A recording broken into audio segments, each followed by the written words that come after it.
Lima, আমরা ট্রেন্ডের দিকে নজর রাখছি। 202 এ এগিয়ে রয়েছে বিজেপি, সেখানে তৃণমূল কংগ্রেস 83। লিমা, তোমার এখানে আমরা দেখো একটা দেখতে পাচ্ছি বিঘওয়ালে ম্যাপের মাধ্যমে আমরা দেখতে পাচ্ছি ওয়েস্ট বেঙ্গলের ম্যাপ এই মুহূর্তে আমরা দেখছি। লিমা, আমি যদি একটু উত্তর থেকে শুরু করি, দেখো সম্প্রতি তোমার যদি ওয়ালেট থেকে ওই দিকটা আমরা নজর রাখি, নাম্বারস রয়েছে, সংখ্যা রয়েছে, একটু কালার দিয়ে বিচার করি। আমরা ছোটবেলায় যখন আমরা ম্যাপ পয়েন্টিং করতাম, তোমার মনে আছে যে আমরা জলের দিক নীল, আর যেখানটা আমরা সবুজাঞ্চল সবুজ করতাম, কিন্তু এখানে সবুজ একেবারে কমে গেল। যে কারণ একদম উত্তর থেকে দেখে শুরু করি, যেখানে যেটা আমরা জানি আগে থেকে জানা ছিল যে একটা শক্ত ঘাঁটি বিজেপির শক্ত ঘাঁটি উত্তর, সেটা রয়েছে। কিন্তু মাঝখানে দিনাজপুরের অংশ কিছুটা ছেড়ে, এখন অব্দি ট্রেন্ড যদিও তাই বলছে, তারপর থেকে দেখুন দেখতে দেখতে আসবেন আবার কিন্তু পুরোটা আবার আস্তে আস্তে গেরুয়া ঘিরে ফেলেছে। ইন্টারেস্টিংলি লিমা, এখানে রাঢ়বঙ্গ আমরা যেটা বলি এবং দক্ষিণবঙ্গ, দেখো দক্ষিণবঙ্গ যেখানে তৃণমূল কংগ্রেসের শক্ত ঘাঁটি, সেই দক্ষিণ 24 পরগনা, একবার সেদিকে আমরা আছি, এদিকে রাঢ়বঙ্গ, এদিকে দক্ষিণ 24 পরগনা, দেখো সেখানেও কিন্তু আস্তে আস্তে ঘেরুয়া ঝড় আমরা দেখতে পাচ্ছি। সেখানে দক্ষিণবঙ্গের দিকে অর্থাৎ তৃণমূল কংগ্রেসের যে শক্ত ঘাঁটি, সেখানেও রং পরিবর্তন হতে আমরা দেখছি। একদম একদম, মানে ট্রেন্ড অন্তত সেদিকেই এখন অব্দি পর্যন্ত, মানে এখানে যেমন আমরা ব্লু মার্ক করেছি, এক জায়গায় রেড মার্ক করেছি, এগুলো বুঝতে পারছেন আশা করছি। এখানে এখনো বামেরা এগিয়ে রয়েছে, আর ব্লু মার্ক করে এই জায়গাগুলোতে কংগ্রেস এবং আদার্স রয়েছে, এগিয়ে রয়েছে। আপাতত এটাই ট্রেন্ড। তবে এবার একটু ইন্ডিভিজুয়ালি যদি সম্প্রতি নজর রাখি, আসানসোল উত্তরে, একেবারে আসানসোল উত্তরে সেখানে হেরে গেলেন তৃণমূল কংগ্রেসের বিদায়ী মন্ত্রী 13,700 ভোটে পরাজিত মলয় ঘটক 13,700 ভোটে পরাজিত।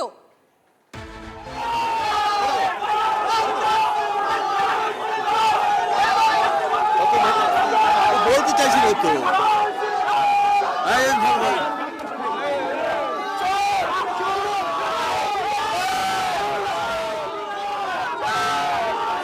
চন্দ্রশেখর রয়েছেন আমাদের সহকর্মী, আমাদের সঙ্গে চন্দ্রশেখর। মলয় ঘটক তিনি 13,700 ভোটে পিছিয়ে পড়েছেন বিজেপি প্রার্থী জয়তা।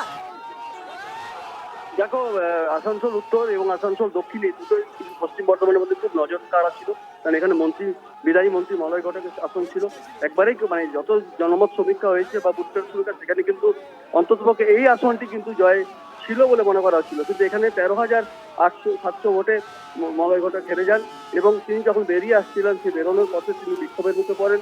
তাকে অ্যাকচুয়ালি বিজেপি কর্মীরা স্লোগান দিয়ে থাকেন। তিনিও ঠান্ডা মাথাতে উত্তর সঙ্গে থাকো। এই মুহূর্তে কালীঘাটে নজর রাখবো, মমতা বন্দ্যোপাধ্যায় বেরোচ্ছেন কালীঘাট থেকে বেরিয়ে, সম্ভবত যে খবর সাখাওয়াত মেমোরিয়ালে যাচ্ছেন, কারণ আমরা জানি সম্প্রতি সেখানে কিন্তু ভবানীপুরের গণনা চলছে। এই মুহূর্তে সেই ছবি আমরা দেখালাম আপনাদেরকে TV9 বাংলার পর্দায়। মমতা বন্দ্যোপাধ্যায় তিনি বেরোলেন এই মুহূর্তে সম্ভবত, এখন অব্দি যা খবর সাখাওয়াতেই তিনি যাচ্ছেন। এখনো পর্যন্ত একটু আগে পর্যন্ত যা ট্রেন সামনে এসেছিল, তাতে কিন্তু ব্যবধান আরো কমে এসছে। আমরা দেখলাম প্রায় 10,000-এর মতো নেমে এসছে ব্যবধান। আর এরপরে এখনো যে ওয়ার্ডগুলোতে কাউন্টিং বাকি রয়েছে, সেটার কিন্তু ম্যাক্সিমামটাই অবাঙালি ভোট। যদি আমরা অঙ্কের হিসেবে দেখি, তাহলে কি ব্যবধান আরো কমতে পারে, সেটা সময় বোঝা যাবে। সেটা এত তাড়াতাড়ি বলা সম্ভব নয়, কারণ আরো বেশ কয়েকটা ওয়ার্ডে এখনো কাউন্টিং বাকি। সৌরভ গুহ রয়েছেন আমাদের সঙ্গে। সৌরভ, আরো জানাতে পারবেন মমতা বন্দ্যোপাধ্যায় বেরোলেন, কোথায় কি যাবেন ডিটেলে? সৌরভ, দেখো, মমতা বন্দ্যোপাধ্যায় বেরোলেন এবং যেটুকু জানিয়েছেন যে তিনি এই মুহূর্তে সাখাওয়াত মেমোরিয়াল, অর্থাৎ যেখানে কাউন্টিং চলছে, সেইখানে কিন্তু যাচ্ছেন। এই খুব স্বাভাবিকভাবেই সবাই প্রত্যাশা করেছিল যে তার প্রথম প্রতিক্রিয়ার, কিন্তু কোনো প্রতিক্রিয়া দেননি মমতা বন্দ্যোপাধ্যায়। যেভাবে তিনি এলেন এবং এখন কিন্তু তিনি সাখাওয়াত মেমোরিয়ালের দিকে গেছেন, অর্থাৎ খুব স্পষ্ট যে লড়াইটা মমতা বন্দ্যোপাধ্যায়ের এখন লড়াই চলছে ভবানীপুর কেন্দ্রে। এখনো 8 রাউন্ড গণনা বাকি এবং সেখানে শুভেন্দু অধিকারী রয়েছেন। এই গণনাটা অবশ্যই খুব প্রেস্টিজ ফাইট এবং এই প্রেস্টিজ ফাইটের দিকেই কিন্তু তাকিয়ে আছেন মমতা বন্দ্যোপাধ্যায় এবং এই মুহূর্তে তিনি গণনা কেন্দ্রের দিকে যাচ্ছেন। অর্থাৎ গণনা কেন্দ্রের পরিণতির পরই কিন্তু ফুল অ্যান্ড ফাইনাল তার বক্তব্য আমরা পাবো, এটুকুই কিন্তু তার শরীরী ভাষা থেকে বোঝা গেল। হ্যাঁ, তার জন্য হয়তো অবশ্যই বিকেল অবধি একটু অপেক্ষা আমাদের করতেই হবে সৌরভ। নজর থাকবে সেই দিকটায়, কিন্তু আর কিছুক্ষণের অপেক্ষা। সাখাওয়াত মেমোরিয়ালে পৌঁছে যাবেন মমতা বন্দ্যোপাধ্যায়। আমাদের প্রতিনিধিরা রয়েছেন সেখানেও, এবং সৌরভ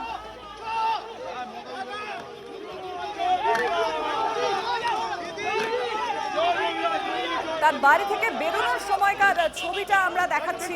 ইতিমধ্যেই কিন্তু শুভেন্দু অধিকারীর সঙ্গে মমতা বন্দ্যোপাধ্যায়ের যে ব্যবধানটা সেটা বেশ খানিকটা কমে এসছে আগের থেকে। এরপরে মানে এখনো গণনা চলছে, বেশ কয়েক রাউন্ড বাকি রয়েছে। ব্যবধান কি বাড়বে নাকি আরো কমে আসবে সেদিকে আমাদের নজর থাকবে। সম্প্রতি আর কিছুক্ষণ পর সাখাওয়াতে পৌঁছবেন মমতা বন্দ্যোপাধ্যায়। একেবারে একদিকে যখন বাংলা জুড়ে বিজেপি ঝড় বাড়ি থেকে সেই মুহূর্তে বেরিয়েছেন মমতা বন্দ্যোপাধ্যায় কালীঘাটের বাড়ি থেকে সাখাওয়াত মেমোরিয়ালে গণনা কেন্দ্র, সেখানেই যাচ্ছেন মমতা বন্দ্যোপাধ্যায়। সম্ভবত সেটাই মনে করছে সকলেই। সেই ছবি আমরা এই মুহূর্তে আপনাদের সামনে তুলে ধরছি। আর এই মুহূর্তে একবার একটু ট্রেন্ডটা আমরা বলে দিই আমাদের দর্শকদের জন্য। এই মুহূর্তে যা ট্রেন্ড আপনারা যেটা দেখতে পাচ্ছেন টিভি9 বাংলা স্ক্রিনে, 202-এ লিড করছে বিজেপি, 83টি আসনে লিড করছে তৃণমূল কংগ্রেস, 1টিতে বামেরা, কংগ্রেস লিড করছে 2টি আসনে এবং অন্যান্যরা 5টি আসনে লিড করছে। দেখো সম্প্রতি এই মুহূর্তে দাঁড়িয়ে যে ট্রেন্ড এবং বেশ কয়েকটা আসনে জয় ঘোষণা হয়েও গেছে বিজেপির, তাতে ডাবল সেঞ্চুরি করে ফেলেছে মানে বিজেপি। কিন্তু এখনো কিন্তু সকলের নজর সেই ভবানীপুরেই রয়েছে, কারণ এটা একটা প্রেস্টিজ ফাইট দুজনের জন্য, এটা বিশাল বড় একটা প্রেস্টিজ ফাইট। সে কারণে দাঁড়িয়ে মানে মমতা বন্দ্যোপাধ্যায় যে একদম আবারও মাটি কামড়ে পড়ে রয়েছেন সেটা বোধহয় আবার ওই ছবিটাই প্রমাণ করে দিচ্ছে। তিনি বেরিয়ে গেলেন, এখন তা বেরিয়ে তিনি রওনা দিয়েছেন সাখাওয়াতের উদ্দেশ্যে। সেখানে কাউন্টিং চলছে, বেশ কয়েক রাউন্ড গণনা হয়ে গিয়েছে। শুরুর দিকে ব্যবধান দুজনের মধ্যে মানে মমতা বন্দ্যোপাধ্যায়ের লিড বেশ খানিকটা ছিল, অনেকটাই ছিল, সেটা কমে প্রায় 10,000-এর কাছে, যেটা লাস্ট আমরা 13,500-এরও বেশি ভোটে লিড করছিলেন একটা সময় মমতা বন্দ্যোপাধ্যায়, এবং সেখান থেকে যত রাউন্ড এগোতে থাকে তত আস্তে আস্তে করে ব্যবধান কমতে থাকে। যদিও এখনো পর্যন্ত লিডেই রয়েছেন মমতা বন্দ্যোপাধ্যায়। কিন্তু খুব ইন্টারেস্টিংলি আজকে আমরা দেখেছি শুভেন্দু অধিকারী তিনি কিন্তু রাউন্ড উল্লেখ করে কোন রাউন্ডে কি ট্রেন্ড থাকবে সেটা তিনি একটা ভবিষ্যৎবাণী করেছিলেন বলা যেতে পারে। খুব ভালো করে তিনি জানেন যে এরপরে যখন এই 70-71 নম্বরের কাউন্টিং গুলো চলবে, ওখানে পুরো গুজরাটি অবাঙালি ভোটটা রয়েছে। সেই হিসেব কষেই কি তাহলে মানে অঙ্কটা করে শুভেন্দু অধিকারী বলেছেন? দেখো সেগুলো তো সময় যত যাবে আরো পরিষ্কার হয়ে যাবে, তাই না? আরেকটা জিনিস, যেদিনকে ছিল ভোট গ্রহণ অর্থাৎ 29শে এপ্রিল দ্বিতীয় দফার ভোটের দিন, এই হাই ভোল্টেজ কেন্দ্র হটস্পট ভবানীপুরে সেদিনকে ভোট গ্রহণ হয়। আমরা দেখেছি সকাল থেকে মমতা বন্দ্যোপাধ্যায় তিনি কিন্তু নিজের কেন্দ্রে বিভিন্ন ওয়ার্ডে যান, এবং শুভেন্দু অধিকারী তিনিও কিন্তু মাটি কামড়েই পড়েছিলেন সেখানে ভবানীপুরে। একই সঙ্গে আমরা দেখেছি, এবং তারপর আজ অর্থাৎ যেদিনকে রেজাল্ট আউট সেদিনেও একই ছবি আমরা দেখছি।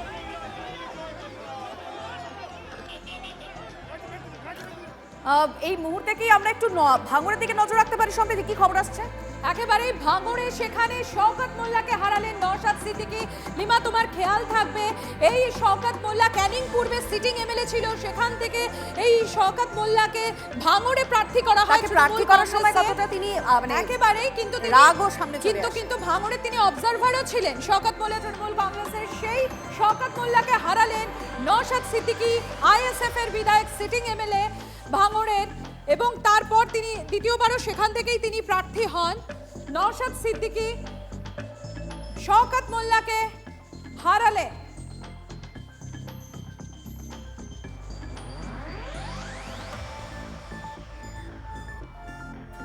আরো আপডেট আসছে, আমি একটু এই মুহূর্তে আমাদের ইলেকশন ওয়ালেই নজর রাখি। আর কি খবর আসছে পিসিআর কে বলবো নেক্সট কি নিউজ আসছে একটু প্লিজ ইলেকশন ওয়ালে একটু দেখাতে, তাহলে আমাদের আসানসোল থেকে খবর আসছে। কি খবর এই আসানসোল থেকে, কি খবর আসছে? হ্যাঁ, আসানসোল দক্ষিণ থেকে সেখানে বিজেপি প্রার্থী জয়। ওই একটু আগে যেটা আলোচনা করছিলাম, অগ্নিমিত্র পল, সময়ের অপেক্ষা ছিল, শুধুমাত্র সময়ের অপেক্ষা ছিল। অগ্নিমিত্রা পল তিনি জয়ী হয়েছেন 41,600 ভোটে জয়ী বিজেপির অগ্নিমিত্রা পল, মানে নিজের জায়গায় নিজে ধরে রাখলেন একেবারে সরকারিভাবে জয় ঘোষণা। সময়ের অপেক্ষা ছিল এখানে, আমরা জানি, একটু আগেও আমরা সে বিষয়টা আলোচনা করছিলাম।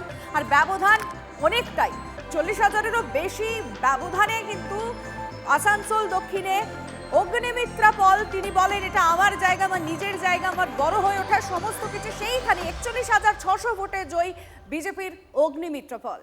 আচ্ছা লিমা, আমরা যখন আসানসোলের দিকেই নজর রেখেছি, তাহলে একবার আসানসোল দক্ষিণের পর বারাবণীর দিকে নজর রাখি। বারাবণীতে সেখানেও জয় ঘোষণার অপেক্ষায় বিজেপি প্রার্থী, কারণ সেখানেও বিজেপি প্রার্থী 12,000 ভোটে এগিয়ে রয়েছে। বিজেপি প্রার্থী অরিজিৎ রায় জয় ঘোষণার অপেক্ষায় বারাবণীতে, আসানসোলের বারাবণী।